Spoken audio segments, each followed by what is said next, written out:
Hey everybody, welcome back to Touchy Reactions. Fans of Epica, we are back with another good one for you tonight. We're going to be checking out 3 more songs, getting ready for tomorrow's concert when we go see Epica live with Sabaton. The last 3 songs we have here are Code of Life, Beyond the Matrix, and Consigned to Oblivion. All 3 of these songs are like 6 minutes plus, so these are going to be like epics. We'll try not to pause too much during them. We'll talk about them maybe midway through or something. I don't know. We'll pause. Odds are we're gonna pause, but we'll try not to. Shout out to everybody that's been supporting the channel. Much love. Love y'all. Let's go ahead and jump into this first one. This one's called Code of Life. I don't know. No idea what it's about, of course. Let's go ahead and jump in. Here we go. Let's do it.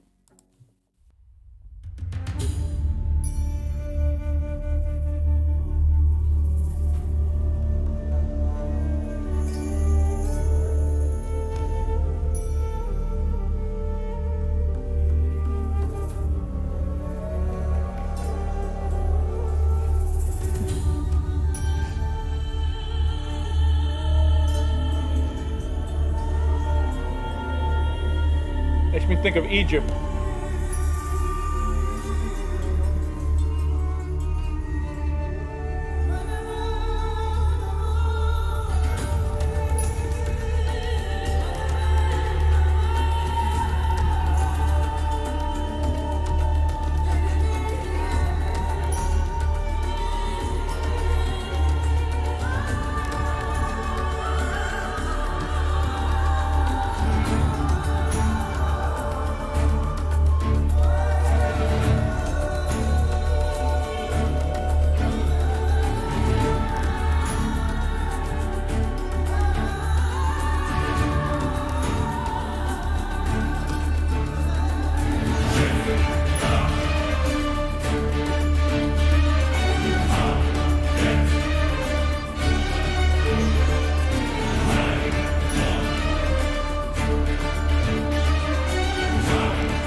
All right, so right there. We got 6 words in. By the power of Ra. Yeah, it did strike me big time, like the beginning of Prince of Egypt. Yes. And it definitely had Egyptian words there for the symbology, and it's amazing how music can just transport you somewhere To a memory or a time. I feel like I'm standing on the sands of Egypt right now, 1,000 years ago, and But now we're bringing in the heavy modern rock into it, and that's kind of nice too. It's a nice feel. Okay, I won't. We almost made it 2 minutes without pausing, so we'll see where we go. All right.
right, so I'm always trying to decipher these songs and figure out what they're about. This one's giving me the feeling that we're talking about DNA and maybe people that are working to be able to manipulate DNA in certain ways. And it's asking the question, should we be doing that? I'm not sure if I'm anywhere even close to what they're talking about here. Code of life. A lot of times DNA is referred to as a code. And it's the way the questioning ways of the lyrics makes me think that that could be what we're talking about here. Yeah. Okay.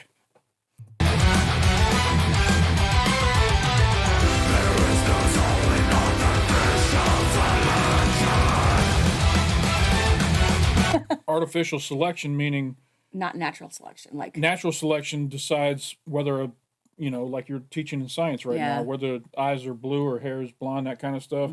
Artificial selection is you're manipulating the DNA, to make it what you want it to be. Traits, And it said there's no soul in artificial selection. Well, and on a totally different note, but that natural selection, like you weed out the weak. Yeah. You know what I mean? Like nature will eliminate those who can't survive in that particular environment. Because our traits, some are beneficial to your environment, and that makes it so you can survive and have offspring and reproduce. But all right, let's finish up this last 2 minutes, and we'll see if our suspicions are confirmed. All right.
I think I nailed this song. Nailed it. I think I got it right on the head. I think it's kind of cool because I just was teaching this to my students. Yeah, you were. And we're going to go into Darwin's natural selection. We can play this for them on Monday. Ready? Okay.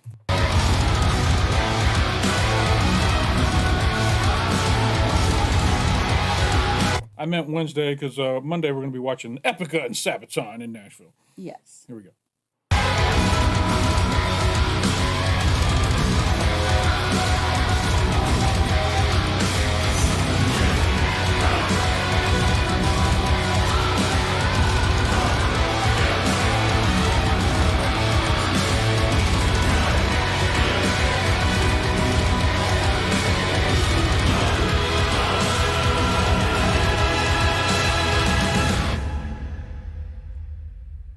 Nice. Yeah, I like that one.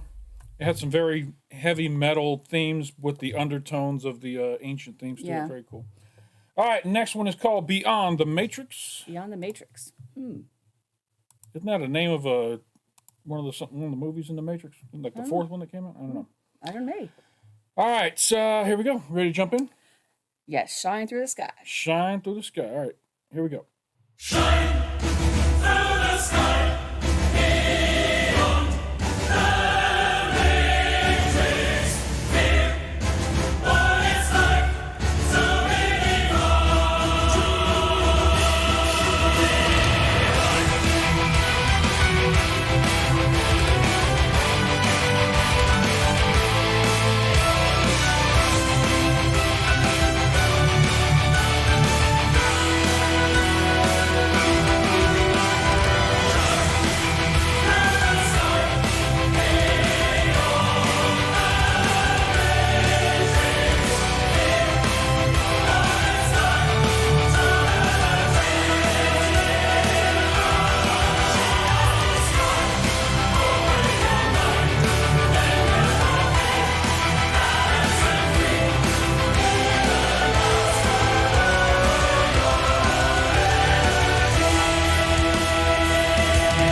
I was just gonna say, and even in this picture here, we've got code 0110011.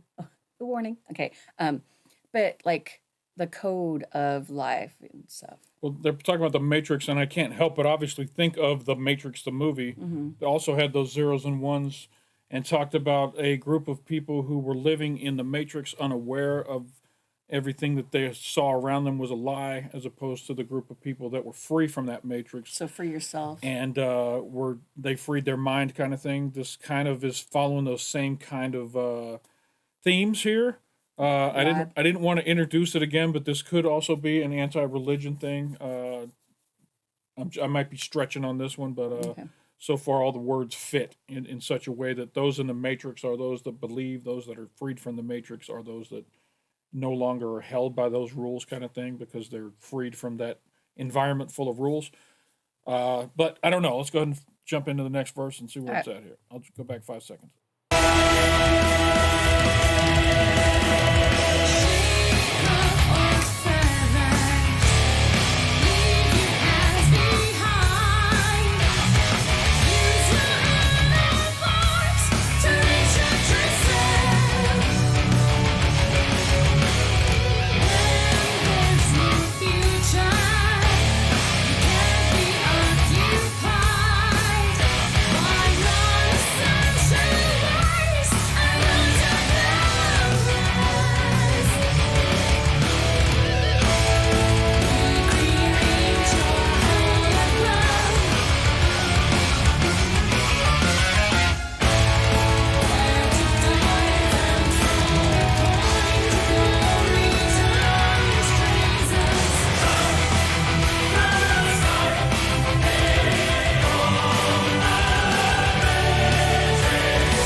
Love that verse. It's a small lie for a man, but a giant blow for mankind. Amongst the atheist community, it's commonly believed that had religion never taken its grasp into humanity, we would be decades ahead scientifically, because a lot of science has been held back by Religion. the fact that it conflicts with religious beliefs. And this line right here, it's a small lie for man, but a giant blow for mankind. Obviously, it's referencing the first words spoken by Neil Armstrong on the moon, small step for man, small giant leap for mankind. But beautiful poetry there, if that's the actual message they're trying to convey. I love it. Ready? Yes.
love.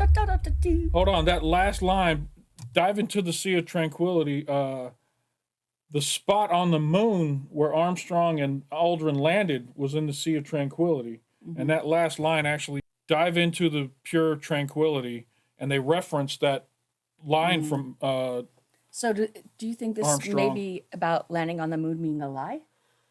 No. I think it's paying homage to how, this was a great achievement for mankind, landing on the moon, and they're kind of weaving in their message into that same Beyond the Matrix. And maybe, I don't know. Maybe we went back and listened to it again. We can listen to it and see if it has a different meaning to it. But I think that's everything I've said so far. I still kind of feel is the way this message is going. I like this one. Not my favorite, but I do like it. I like the melody, how it changed. Yeah, and the music was beautiful on this one. The guitar solo was great. I'm really appreciating the musicianship of Epica. I hope they sound just as good, if better, live. I'm sure they will. Most bands do. A lot of orchestral backing vocals in this one. I'm not sure if they'll have to use a track when they're live or if they'll actually have some singers. The band singing. Yeah.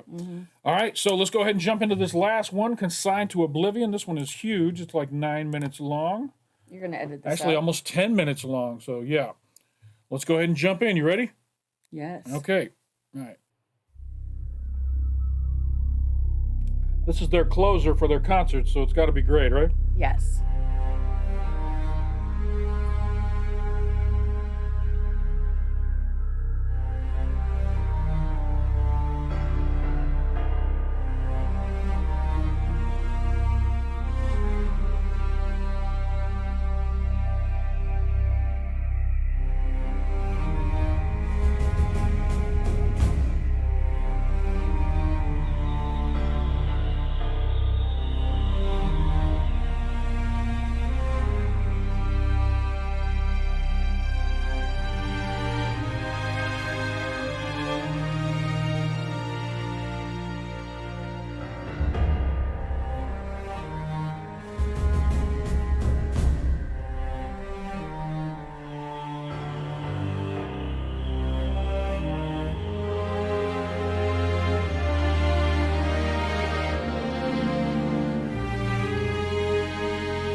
Well, this is the first time they've sang something that made me think they have a religious message attached to it. I'm not sure if the Heaven's Gate they're talking about is the same Heaven's Gate that obviously comes immediately to mind. But the growly verse there had an interesting talked about lust and it talked about killing.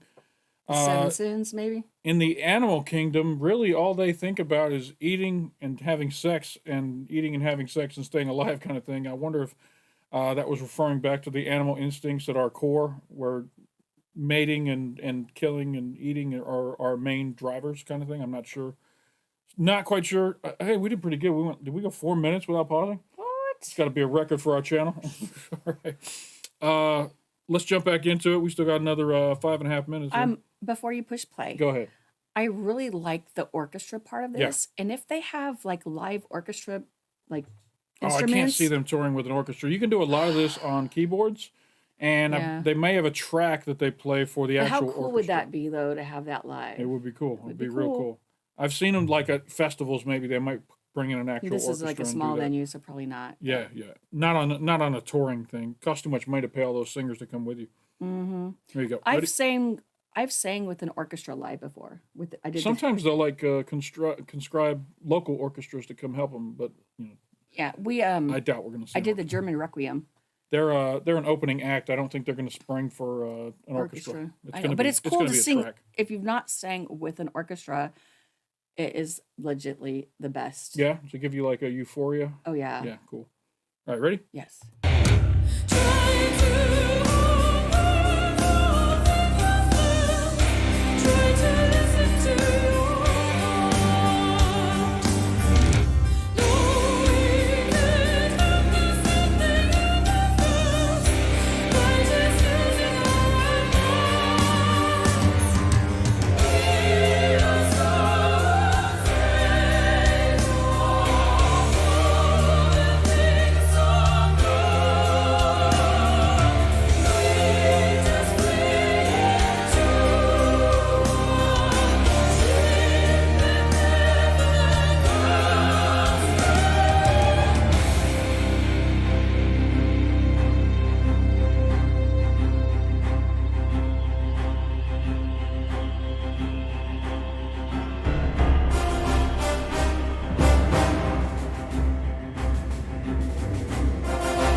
Sounds like a church organ, right? In this part right here. Obliviski tampa quodidiskisti.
no way in hell would we been able to have understood what he was saying if we, for the first time we heard this song live. So I'm glad we're doing this for the first time with lyrics. Not to mention, we would have got to the end of Epica's concert, and we would have been like, Jesus, this song goes on forever. What the heck we're are they prepared talking now. about? We're ready. We got When this song comes, we're going to know it's 10 minutes long. All right, here we go. Okay.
Then I get a little louder now. Nope. Get a little bit louder now.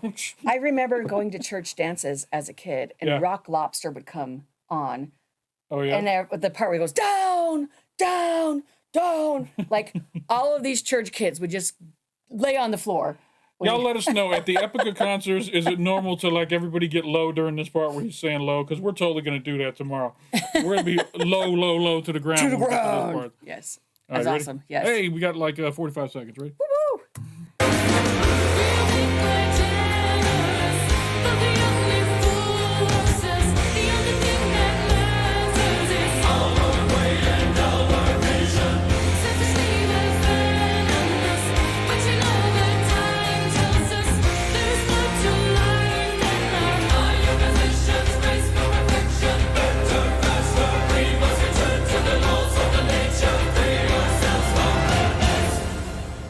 Wow. Wow. We must return to the laws of nature, free ourselves from madness. And that gravelly voice was talking about the laws of nature, talking about gotta mate, gotta eat, gotta kill. You know, not quite sure if that was the message for this song, is that we're getting too mixed up in technology. We're getting too mixed up in being bigger, better, faster, that kind of thing. And we need to just kind of slow down and not get away from nature, that kind of thing. All right, that was Consigned to Oblivion. That is the last of the 9 songs that we needed to listen to before we go see Epica live tomorrow. So, just curious. Yes. What is your favorite song of all 9? Oh, choose one. Unchained Utopia. No, Cry for the Moon. Cry for the Moon was probably my favorite, followed by Unchained Utopia, and then Sensorium. I like Storm the Sorrow. Yeah. And the last Consigned to Oblivion. Yeah. Those are my 2. Code of Life was really good too. I liked Code of Life. I liked the Egyptian kind of feel to it. That was cool. All right, I had a good time with this. Cindy, thank you for joining me. Welcome. You look lovely as always. If you guys enjoyed this reaction, hit that like button down below. It doesn't hurt you at all. It makes us feel good when people like our videos. And if you're not already subscribed to our channel, big red button down below. If you click on it, it'll turn gray, let you know you've subscribed. And if you hit that bell off to the side, it'll let you know anytime we drop some new content over here at Touchy Reactions. We got a Patreon too for those of you who like to support small channels on YouTube trying to grow. There's a link up in the corner. If you come on over and join the Patreon, you instantly get 30 reactions right out the gate because we're always 30 days ahead over on Patreon. Shout out to all the patrons. We love you guys. Thank you very much. That's all we got for this one. Appreciate you stopping by, and don't forget to come on back. Bye.